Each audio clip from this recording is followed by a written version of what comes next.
Good morning, everyone. So, now we are going to talk about materials for teaching of reading comprehension and cultural awareness. Pre service teachers must be conscious that in developing their students' reading comprehension and cultural awareness, the appropriate and relevant teaching and learning resources have to be selected, developed, and used. So, why do we evaluate materials? It is to identify the popular and successful and features of existing materials which will help us to produce better materials. Next is to choose suitable materials for language programs. Next is to adapt the materials to make them better suit the needs of the students and the needs of the teaching. Brian Tomlinson in 2012 and Booker M. in 2015 emphasized the importance of materials evaluation, adaptation, design, production, exploitation, and research, including the electronic delivery of materials to account for varying needs of the language learners. So pre-service teachers must know the need to vary those materials, learning materials para masuit ang needs sa mga students. So there are two types of overarching principles that govern materials development: the affective challenge and the cognitive challenge. From the affective challenge, the chosen materials must be appealing and motivating. So in order to catch the attention of our students, we must choose materials that are appealing and motivating, and also para dili pod boring ang klase. So next is the cognitive challenge. It reminds the material developers the need to help the students feel at ease. So this is achieved when all intelligences and learning styles are considered. It must be humanizing or kanang makatao. Then it must be authentic food, yung tunay or nay acceptance sa tanan. Yo this cognitive challenge reminds us nga dapat ang atong learning materials is para gyud sa tanan. So there are many materials or the intention teaching learning materials and steps or the ITS. So what is the purpose of this? These ITS. So it is to guide the teachers in designing, selecting, utilizing the appropriate materials to develop their students' reading comprehension skills. So these anticipation guides or these ITS would help the students to know kung unsa gyud ang nasa mga materials. They would become more curious about the materials they are about to read. So, for example, the visual images, concept maps, exit slips, and first line. So, these materials are just a few of many other reading materials or ITS. First, we'll have the visual images. So, for example, before sa imong reading activity, maghatag ka og mga visual images sa imong mga students. For example, pwede pod i-by group nimo sila into two.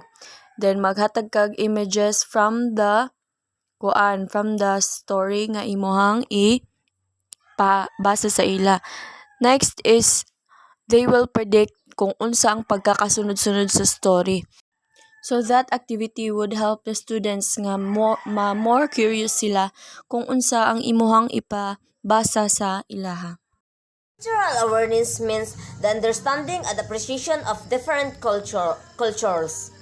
Example of cultural awareness would be being aware of different costumes and traditions of different country or being aware of different religious beliefs of different group of people. According to Tomlinson and Musahara 2004, cultural awareness consists of perceptions of our own and other principal cultures. Perception means that a person sees and understands the world around. So mao na siya ang usa ka tawo nga makakita or makasabot siya kung unsa ang naa sa kalibutan. So this is the example I provide about the cultural materials. So this is a bukala in Higaonon, or it called brass bangkol or galang habukala.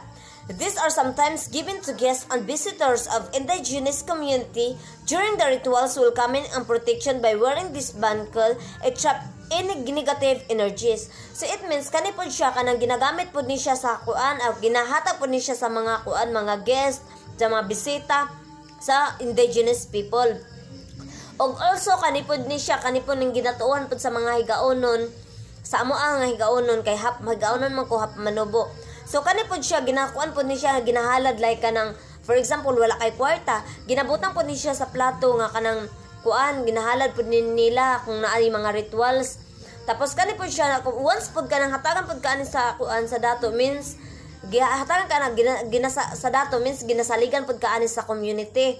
So kanipod siya once kaning musuot pod kaani kanang mawala ka sa mga negative or imong pamilya like kanang mga buyag-buyag, isa pod na siya ka tinuohan sa kuan sa amo ang kuan mga nitibo. So also this one it's a dress, and every color there's a different sign or kanang naa siya kanang kanya-kanyang mga kahulugan.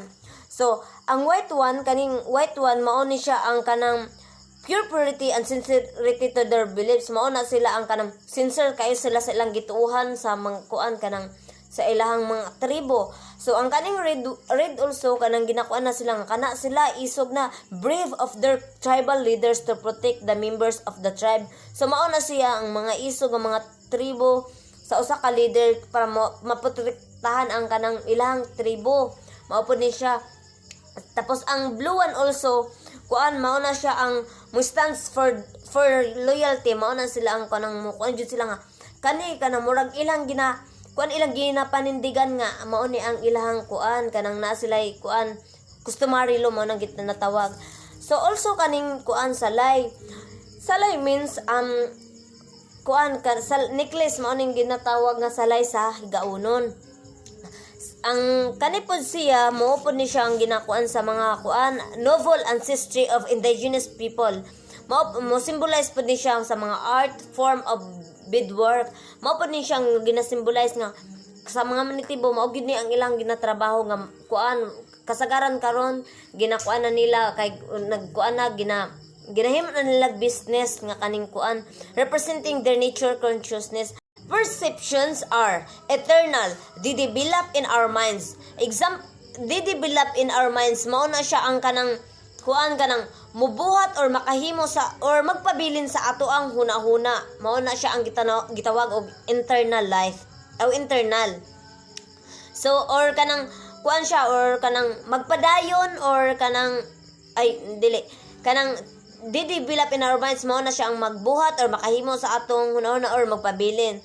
Dynamic, they are constantly being added to and challenged or kanang mao na siya ang kanang kuan the word constantly mao na siya ang magpadayon or kanang madugangan ang atong kuan kanang for example kanang project kana siya kanang nay project magpadayon ka ana tapos sa imong pagpadayon ana nga project kanang makakuan ka isa po na siya ka challenge sa imuha tapos makakuan nimo nga madugagan nimong kaalam tapos kanang once kanang akuan like makakuan ka nga di nimo na kaya pero makaya dai nimo kay tungod na kay gitawag og dynamic na kay kakayahan nga mo kuan ana kay magpadayon ana nga project. So variable, they are modified from experience. So modified, the word modified is to describe a situation in which a person emotion have been changed by a specific event. So variables mao na siya ang kuan kanang ginausab ang usa ka sitwasyon kung ang emosyon sa usa ka tawo mausab-usab by specific nga panghitabo. Multidimensional, they are represented through sensory image, mental pictures as well as through inner voice. So, to add up your knowledge, Pulverness 2000 in 2003 suggested that in order for your students to raise cultural awareness from inside your classroom, you must have to Use photographs or posters, extra texts, and video extracts. That's all for now. Thank you for listening.